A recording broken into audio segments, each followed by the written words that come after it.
దేవుడు మనకు గొప్ప సమయాన్ని, అవకాశాన్ని, ఆరోగ్యాన్ని మనకి దయ చూపించాడు. ఈ దినము మన సన్నిధానంలో ఉండే గొప్ప కృపను మన పట్ల అందరి పట్ల దయ చూపించాడు. మరి ఈ సమయంలో మరి కొన్ని మాటలు దేవుని విషయాలను ఆయన ద్వారాగా, దేవుని మాటల ద్వారాగా మనం నేర్చుకుందామండి. ఆయన్ని ఎలా ఆరాధించుకోవాలో అని మనం కొన్ని విషయాలు నేర్చుకుందాము. కీర్తన గ్రంథము 128 అధ్యాయము 1వ వచనం చదవండి. యెహోవా యందు భయభక్తులు కలిగి ఆయన త్రోవల యందు నడుచువారందరూ ధన్యులు. నిశ్చయముగా నీవు నీ చేతుల కష్టార్జితమును అనుభవించుదువు. నువ్వు ధన్యుడువు, నీకు మేలు కలుగును. ఏమండి, దేవుని యందు భయభక్తులు కలిగి ఆయన త్రోవల యందు నడుచుకున్నవారు ధన్యులు అని కీర్తన గ్రంథం 128 1వ అధ్యాయంలో లేఖనాల ద్వారాగా దేవుడు మరొకసారికి మనకి జ్ఞాపకం చేస్తున్నారండి. అంటే ఈ భూమి మీద సమస్తం అన్నిటినీ కూడా ప్రతి వస్తువుని ఏంటి మనకు కనిపించేవన్నీ కూడా సముద్రం ఉంది, ఆకాశం ఉంది. ఏమండి, ఈ భూమి మీద జీవరాశులు ఉన్నాయి. ప్రతిదీ కూడా చూసేటప్పుడు మనకు ఒక భయం కలిగిస్తుంటుందండి. కలిగిస్తుందో లేదండి? ఇప్పుడు మనకంటే ఇక్కడంటే ఏ విపత్తులు ఏవి రాలేదు, కానీ దేవుని కృపను బట్టి వేరే ప్రదేశాల్లో మాత్రం చాలా గందరగోళంగా ఉంటుంది. టీవీల్లో వాటిలోనూ న్యూస్ ఛానల్లో చూసేటప్పుడు ఏమండి, వరదలు వస్తున్నాయి, కొట్టుకుపోతున్నారు, చాలామంది చనిపోతున్నారు. ఓ పక్క నుంచి భూకంపాలు వస్తున్నాయి, ఓ పక్క నుంచి ఏమో మానబంధాలు అవి జరుగుతున్నాయి. ఎక్కడ పడితే అక్కడ నోవా గారి దినాల్లో జరిగినట్లుగా ఇప్పుడు కూడా ఆ సూచనలు ఎక్కువగా కనబడుతున్నాయండి. ఏమండి, ఇంతలా కనబడుతున్నా కూడా వాటికి భయపడుతున్నారంటే వాటికి భయపడుతున్నారు, కానీ వీటిని అన్నిటికీ వెనక ఉన్న ఒక కర్త దేవునికి భయపడతలేదు. దేవునికి భయపడతలేదండి. దేవునికి భయపడితే ఇవన్నీ కూడా సంభవించవు. కానీ దేవుని మాటను పక్కన పెట్టి దేవుడు సృష్టించిన వాటికి భయపడుతున్నారు తప్ప దేవుడు సృష్టించిన మనల్ని కలిగించిన దేవునికి మనం భయపడతలేదు. ఎందుకు భయపడతలేదంటే దేవుడు ఎవరో తెలియలేదు, ఆయన శక్తి ఏంటన్నది తెలియలేదు. మనకు కనిపించే వాటిని మనం నమ్ముతున్నాం తప్ప కనిపించలేనిది ఒక గొప్ప మహాశక్తి ఉందని, ఆ శక్తికి కారకుడు దేవుడని తెలుసుకోలేకపోతున్నాం. ఎందుకంటే 2000 సంవత్సరాల కిందట ప్రభు ఈ లోకానికి వచ్చి తన శక్తిని కనుపరిచాడు. ఆయన శరీరాన్ని ధరించుకొని, మన శరీరాన్ని ధరించుకొని ఆయన ఈ లోకంలో మనలాగే బ్రతికి మన స్వభావంగా కలిగి ఉండి కూడా ఆయన దేవుని యందు భయభక్తులు కలిగి దేవుని మాటను జమదాటకుండా దేవుని చెప్పినట్లుగా నడుచుకున్నారు. ఆయన ఆ కాలంలో నడుచుకున్నాడు కనుక ఈరోజు మనం ఆయన సన్నిధానంలో మనమందరం కూడా ఇంకా సజీవుల లెక్కల్లో మనం ఉన్నాము. ఏమండి, దేవుడు మన గొప్ప ఉపద్రవం నుంచి మనల్ని విడిపించాడు. ఏమండి, ఈ భూమి ఆకాశం సమస్తం కూడా నశించిపోతాయి, కానీ మనము నశించిపోము. మనకు ఈ శరీరం నశించిపోదేమో కానీ ఆత్మ నశించిపోదు. ఈ ఆత్మ అగ్నిగుండానికి వెళ్ళకూడదు, అంటే శాపంలోకి వెళ్ళకూడదని దేవుడు మనల్ని తన ప్రియకుమారుని ద్వారాగా మనల్ని రక్షించి కాపాడి తన రక్తాన్ని సిందించి మనల్ని నీతిమంతులుగా, పరిశుద్ధులుగా ఆయన సన్నిధానములో ఆయన అవయవంగా ఉంచాడు. ఏమండి, మన శరీరంలో అవయవాలు ఉంటాయి. మన శరీరాలు అవయవం ఉన్నప్పుడు ఒక అవయవము ఏదన్నా సమస్య వచ్చిందంటే మొత్తం శరీరంలో ఉన్నవన్నీ కూడా స్పందిస్తాయా, స్పందించవా? స్పందిస్తాయి కదండి. మొదట మనకి కాలుకి ముళ్ళు గుచ్చుకుంది. కాలుకి ముళ్ళు గుచ్చుకొని అమ్మనే మనకి ముందుగా ఏది స్పందిస్తుందండి? కళ్ళు స్పందిస్తాయి. ఏమండి, కళ్ళలోంచి నీళ్ళు వస్తాయి. వెంటనే చెయ్యి స్పందిస్తుంది, ఆ కాలు దగ్గరికి వెళ్ళిపోతుంది. ఏంటిది? ఇది ఆశ్చర్యం అనిపిస్తలేదా? ఈ శరీరంలో అన్నీ కూడా ఒకదానికొకటి ఐక్యత కలిగి, సమాధానం కలిగి అవి పనిచేస్తున్నాయి. ఏమండి, మన శ్వాస పీల్చుకుంటున్నామంటే దేవుడిచ్చిన జ్ఞానంధ్రాల బట్టే కదా శ్వాస పీల్చగలుగుతున్నాం. ఈ భూమి మీద దేవుడు ఒక ఆయువుని పెట్టాడు కాబట్టే మనము ఇంకా పీల్చగలుగుతున్నాం. ఏవండి ఈ భూమిని దాటి వెళ్తే కోజస్పొరలు ఉంటాయంట. అవి దాటి వెళ్తే గాలి ఉండదు. శరీరం ఉండదు. ఇంక శరీరం పనిచేయదండి. కానీ ఇక్కడ దేవుడు ఒక కోడిగుడ్డులను సొనపెట్టినట్టు చూడు కోడిగుడ్డుకి చూడు మీకు ఎలా చెప్పాలి? ఇప్పుడు కోడి ఉంది కదండీ! గుడ్డు పిల్లలు పొదుగుతుంది కదా! ఆ వేడి ఉంటుంది కదా! ఆ వేడిని బట్టి పిల్లలు తయారవుతాయి కదా! అలాగే దేవుడు మనల్ని ఎలా కాపాడతాడంటే ఒక రెక్కల చాటున మనల్ని ఎలా జాగ్రత్త పెట్టి కాపాడుకుంటూ వస్తున్నాడు. ఏవండి? అర్థమవుతుందండి? అయితే మనం ప్రకృతిలో ఉన్న వాటికి భయపడుతున్నాం కానీ దేవునికి భయపడలేకపోతున్నాం. ఎందుకంటే ఒకనాడు ఈ జీవగ్రంథంలోనే మనకంట ముందు పితరులు ఇశ్రాయేలు జనాంగం ఉన్నారు కదండీ! ఆ కాలములో దేవుడు జనాంగంగా పిలుచుకున్నది, నా ప్రజలుగా, నా సొత్తుగా పిలుచుకున్నది ఇశ్రాయేలుని. ఆ ఇశ్రాయేలుని ఎంతగా ప్రేమించి వాళ్ళని ఎంతగా కాపాడుకుంటూ వచ్చినా సరే, వారు దేవుని మీద తిరుగుబాటు చేసి వాళ్ళకున్న అజ్ఞానంతోటి కళ్ళారా చూసి కూడా వాళ్ళు ఏవండి దేవుని మహిమను పొందుకోలేకపోయారు. అందుకని ద్వితోపదేశ కాండంలోను దేవుడు ఒక విషయం తెలియజేస్తున్నాడండి. 10వ అధ్యాయము 12లో చూడండి. ద్వితోపదేశ కాండము 10వ అధ్యాయము 12లో. కాబట్టి ఇశ్రాయేలు నీ దేవుడైన యెహోవాకు భయపడి ఆయన మార్గములన్నిటిలోనూ నడుచుకొనుచు ఆయన ప్రేమించి నీ దేవుడైన యెహోవాను నీ పూర్ణ మనసుతోను నీ పూర్ణ ఆత్మతోను సేవించి నీ మేలు కొరకు నేడు నేను నీకు ఆజ్ఞాపించు యెహోవా ఆజ్ఞలను కట్టడలను అనుసరించి నడుచుకుందురన్న మాట కాక నీ దేవుడైన యెహోవా నిన్ను మరి ఏమి అడుగుతున్నాడు? మరి ఆ కాలంలో ఇశ్రాయేలుకి ఏం కోరుకున్నాడండి? ఏమని కోరుకున్నాడు? నీ పూర్ణ మనసుతోను నీ పూర్ణ ఆత్మతోను అన్ని సేవించి నీ మేలు కొరకు నేడు నేను నీకు ఆజ్ఞాపించిన ప్రతి ఆజ్ఞలను కట్టడలను అనుసరించమని కోరుకున్నాడు. కానీ ఆ కాలంలో ఏం చేశారండి? వాళ్ళు దేవుని మాటను అతికరించి వాళ్ళకి ఇష్టానుసారంగా దేవుని మాటనే ఇచ్చేసుకున్నారు.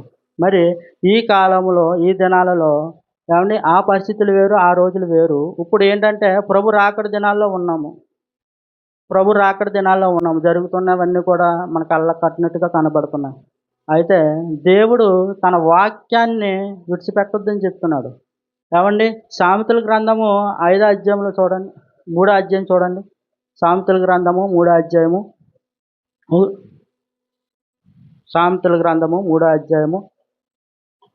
1 నుంచి, నా కుమారుడా నా ఉపదేశములు మరమకుము, నా ఆజ్ఞలను హృదయపూర్వకంగా గైకొనుము అంటున్నాడండి. ఏమండి దేవుడు ఏం చెప్తున్నాడు? నా ఆజ్ఞలను హృదయపూర్వకంగా గైకొనుకోమంటున్నాడండి. అంటే ఆయన ఇచ్చిన ఆజ్ఞలను జీవగ్రంథంలో విషయాలన్నీ కూడా వాటి ప్రకారంగా మనం నడుచుకొని ఆయన యందు భయభక్తులు కలిగి ఉంటే ఏమండి ఆయన మనల్ని హెచ్చించుతాడు. అంటే ఈ లోకంలో మనం ఏమి సంపాదించుకోలేము, ఏమి తీసుకెళ్ళలేము. కానీ ఈ లోకము నుంచి పరలోకమును దేవుని యొద్దకు వెళ్ళే గొప్ప భాగ్యాన్ని మనం పొందుకుంటామండి. ఏమండి ఈ లోకంలో ధనవంతులు ఎందరినో చూసాం. వాళ్ళు ఏమీ తీసుకువెళ్ళిపోలేదు కూడాను. కానీ వాళ్ళు ఎక్కడికి వెళ్ళిపోయారు? అగ్నిగుండానికి వెళ్ళిపోయారు. ఒక ధనవంతుడు, ఒక లాజరు గురించి విషయాలు చాలాసార్లు మనం విని ఉంటాం. ఏమండి ఒక లాజరు దరిద్రుడుగా ఉన్నాడంటే ఈ లోకంలో దరిద్రుడుగా ఉన్నాడు, కానీ దేవుని దృష్టిలో ఆయన ధనవంతుడు. అబ్రహాంతో పాటు, మోషేతో పాటు, యాకోబు గారితో పాటు వాళ్ళందరితో పాటు ఉన్నారండి అక్కడ పరదేశంలోను. మనమందరం కూడా అక్కడికి వెళ్ళవలసిన వారిగా ఉన్నాం. కానీ దేవుని యందు భయభక్తులు కలిగి ఉంటే ఆ స్థితి, ఆ మనసు, ఆ హృదయం మనలో ఉంటే ఏమండి అదే మనసుతోటి మనం ఆయన యందు భయభక్తులు కలిగి ఈ లోకంలో బ్రతుకుతామండి. అంటే చెడుకు దూరంగా ఉంటాం. ఏమండి ఇంకో విషయం చెప్తున్నాడండి దేవుడు. ఎందుకంటే మత్తయి సువార్త 10:28 చూడండి ఒకసారి. మత్తయి సువార్త 28 10:28 మరియు ఆత్మను చంపనేరక దేహమునే చంపినవారికి భయపడకుడు కానీ ఆత్మను దేహమును కూడా నరకములో నశింపచేయని వారికి మిక్కులుగా భయపడుడి అంటున్నాడండి. ఏమండి? అంటే ఈ భూమి మీద శరీరాన్ని చంపేవారు ఉన్నారు. కానీ మనం ఆళ్ళకి భయపడుతున్నాం. అయ్య బాబోయ్! చంపేస్తారేమో. ఎందుకంటే కొన్ని చోట్ల నేను క్రైస్తవుడని చెప్పుకోలేకపోతున్నారు. ఎందుకని? భయం. నేను చచ్చిపోతానేమో అనే భయం. కానీ ఈ దేహాన్ని విడిచిపెడితే నా ప్రభు దగ్గరికి వెళ్తానని ఆ ధైర్యము, ఆ శక్తి, ఆ బలం మనలో ఎందుకు రాలేకపోతుందంటే ఏవండి? ఆయన ఆజ్ఞల్ని మనము వెంబడించడానికి వెనకబడి ఉన్నామని. ఏవండి? ఆ కాలంలో మరి యేసుక్రీస్తు వారున్న కాలంలో మరి స్టెఫెన్ గారున్నారు. ఆ స్టెఫెన్ గారు యేసుక్రీస్తు వారి మాటను పట్టుకొని ఎదరికెళ్లారు. ఆ కాలంలో మరీ దారుణం. ఇప్పుడంటే కొద్దిగా పర్లేదు గానీ, ఆ కాలంలో ఆ పరిస్థితులు ఎలా ఉన్నాయంటే, యేసుక్రీస్తు వారి నోటి మాట వస్తే చాలు, ఆయన్ని హింసించడానికి, చంపడానికి దేనికైనా సిద్ధపడేవారు. ఏవండి? ఇంత పబ్లిక్‌గా వాక్యం చెప్పడానికి కూడా లేదు. ఏవండి? దొంగచాటుగా అక్కడిక్కడ దాక్కుని చెప్పే రోజులు అయ్యి. అయితే స్టెఫెన్ గారు మరి దేవునికి భయపడి మనుషులకు భయపడ్డాడా? మనుషులకు భయపడలా. దేవునికి భయపడ్డాడు. అందుకే ఆయన యేసుక్రీస్తు వారిని చూశారు. ఏవండి? ఆయన దేహాన్ని విడిచిపెట్టిన ఈరోజు కూడా ఇప్పటికి కూడా ఈ భూమి అంతమయ్యే వరకు కూడా ఆయన మాటలు వినబడుతూనే ఉంటాయి. ఈ జీవితంలో ఈ గ్రంథంలో ఉన్న నీతిమంతులు అందరి మాటలు కూడా బూదిగంతము వరకు వినబడుతూనే ఉంటాయి. నేర్చుకుంటూనే ఉంటాం. ప్రజెంటు మనము ఈ కాలంలో ఉన్నాము. మన తరం గతించిపోతుంది. మన తర్వాత మన పిల్లలొస్తారు. ఏవండి? మన పిల్లల తర్వాత మళ్ళీ పిల్లలొస్తారు. కానీ మనం ఉన్నా లేకపోయినా ఒకనాడు నా తల్లిదండ్రులు నా ప్రభు కోసం చెప్పారు. నా ప్రభు కోసం బ్రతికారు. నేను ఇలా బ్రతికాను, ఇలా జీవించాను. నా ప్రభుని ఘనపరిచాను, మహిమపరిచాను. ఇంగో నేను వెళ్ళిపోతున్నాను. నేను ఎక్కడికెళ్ళానన్న మార్గాన్ని తన పిల్లలకి తెలియజేసి వెళ్ళిపోతే రేపొద్దున్న తరాలలో వాళ్ళు కూడా వాళ్ళ పిల్లలకి తెలియజేసి వెళ్తారు. కానీ మనమందరం కూడా ఒక చోట చేరుకుంటాం. ఎక్కడ చేరుకుంటామండి? దేవుని ఎదుట పరదేశంలో చేరుకుంటాం. అందరం ఒక చోట చేరుకుంటాం. ఆ ఆనందం, ఆ సంతోషం ఊహించలేమండి. అంత గొప్ప నిత్య జీవాన్ని మనం కానుకోలేకపోతున్నాం, గ్రహించలేకపోతున్నాం. ఎందుకంటే మనము కిందే చూస్తున్నాం. ఓ విషయం చెప్తాను, మీరు బాధపడకండి. పంది బురదలో దొర్లినట్టుగాను మనం కిందే చూస్తున్నాం తప్ప పైకి చూడలేకపోతున్నాం. ఏవండి? ఆ మహాలోకాన్ని మనం చూడలేకపోతున్నాం. ఎందుకంటే పరిస్థితులు అలా ఉన్నాయి. ఏవండి? ఇంకో విషయం చెప్తున్నాను. ఆయన ఎంత గొప్ప దేవుడంటే మనలను మన కొరకు ఆయన ఈ లోకానికి వచ్చి రావాల్సిన పని ఏముందండి? మనం కూడా నశించిపోవాల్సిన వాళ్ళం కానీ ఆయన ప్రేమ ఏంటంటే మనమందరం కూడా ఒక చోట ఆయన దగ్గర ఉండాలని. మన సామాన్యులం కాదండి. మనం తక్కువ చేసుకుంటున్నాం కానీ మనం తక్కువలం కాదు. దేవుడు మనల్ని హెచ్చిస్తున్నాడు ఇంకా. ఏవండి? ఈ భూమి మీద ఉన్న ప్రతీది కూడా కనిపించే వాటిని మనము చూసి దాన్ని మోకరిస్తున్నాం కానీ తప్ప నిజమైన దేవుడు, సృష్టికర్త, సర్వశక్తిమంతుడైన దేవుణ్ణి మనం చూడలేకపోతున్నాం. ఏవండి? ఆయన ఎంత ఆయన లక్షణాలు, ఆయన ఉద్దేశాలు ఎలా ఉంటాయంటే కొలసీ పత్రిక 1:13 చదవండి ఒకసారి. మనల్ని ఎంత గొప్పగా, మనల్ని ఎంత చీకటి నుంచి మనల్ని విడిపించాడండి. మన కంటికి కనిపించలేని గొప్ప చీకటది. పాతాళంలోంచి మనల్ని విడిపించారండి ఆయన. ఆయన మనలను అంధకార సంబంధమైన చెప్పమ్మా. విడుదల చేసి తాను ప్రేమించిన తన కుమారుని యొక్క రాజ్య నివాసులుగా చేసెను. ఏవండి? ఒక రాజ్యములో ఒక నివాసులుగా తన కుమారుని యందు మనల్ని అందరినీ ఒక చోటన చేర్చారండి. ఏవండి? రాజ్య సువార్త అంటే మన అందరి సంఘం. ఆయన శరీరంలో ఒక రాజ్యాన్ని స్థాపించాడు. అది కనపడదు, ఎవరికీ కనపడదు అది. అది ఎప్పుడు కనపడుతుందంటే ఈ దేహాన్ని విడిచిపెట్టినప్పుడే కనపడుతుంది. అప్పటి వరకు ఎవ్వరికీ కనపడదు. ఏవండి? అది కనపడేవాడికి కనపడుతుంది. ఆడెవడాడు? సాతాను గాడికి కనపడుతుంది. ఆడు ముందే ఎవరిని మింగుదామా, ఎవరిని నా ఏపు లాక్కుందామని ప్రయత్నిస్తున్నాడు. కొంతమంది మారు మనసు పొంది దేవుని చిత్తంలో నడవాలని కోరుకుని ఆయన మార్గంలో ఉన్నవారిని కూడా ఏదో రకంగా వారిని లాక్కెళ్ళి మరలా నా యొద్దకు చేర్చేద్దామని ప్రయత్నం చేస్తున్నాడండి. ఏవండి? మరొక్కసారి చదువుకొని ముగించుకుందామండి. కొలస్సీ పత్రిక 1 అధ్యాయము 13వ వచనమే చదువుకొని ముగించుకుందాము.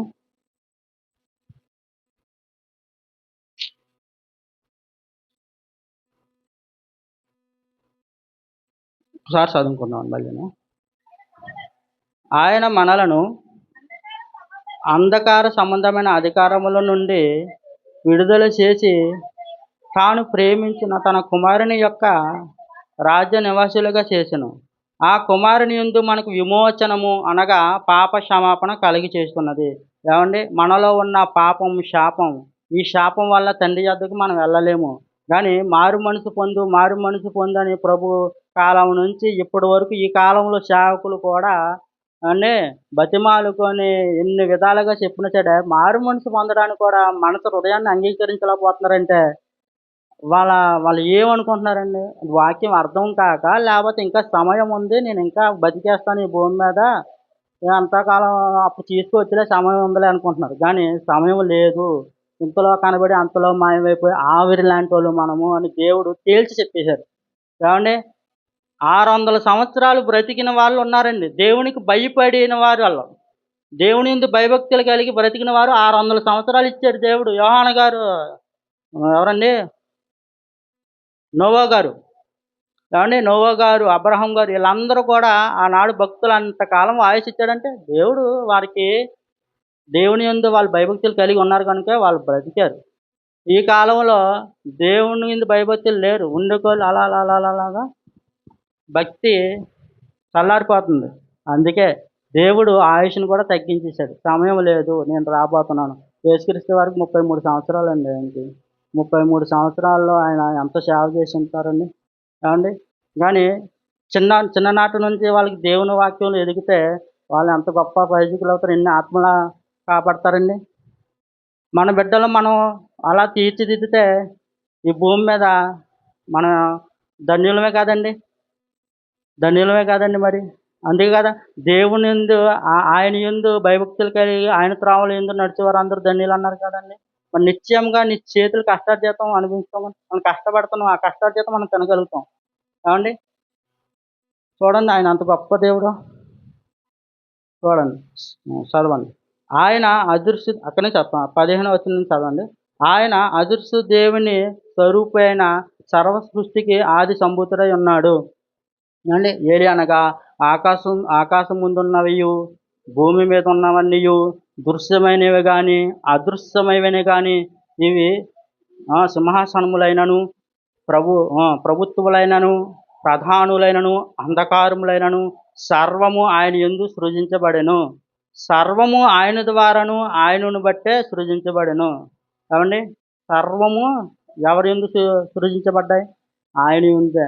యేసుక్రీస్తు వారి యందే. అటువంటి గొప్ప దేవుడే మన కోసం వస్తే ఎంత తగ్గి వస్తే ఇంక మారు మనసు పొందడానికి ఎందుకని మీరు వెనకాడుతున్నారు? ఏం ఏం సంపాదించుకుంటాం ఇక్కడ భూమి మీద? ఏం తీసుకెళ్తామండి? నా నీతిని, నా రాజ్యాన్ని ముందు వెతకండి అన్నప్పుడు ఆయన దగ్గరికి వచ్చినప్పుడు ఆయన ధారాళంగా అన్నీ ఇస్తాడు కదా! ఆనాడు అబ్రహాముకి ఇవ్వలేదా? ఏవండీ? ఆ కాలంలో ధర్మశాస్త్రులున్న నీతిమంతులకి ఇవ్వలేదా? ఏవండీ? ఈ భూమి మీద ధనవంతులు అలా ఉన్నారు. అది వేరే. కానీ క్రీస్తునందు ఉన్న వారికి అన్నీ దేవుడు ధారాళంగా ఇస్తాడు. కానీ ఎంతవరకు ఇవ్వాలో అంతవరకు ఇస్తాడు. అంతకు మించి ఇవ్వరు. ఏవండీ?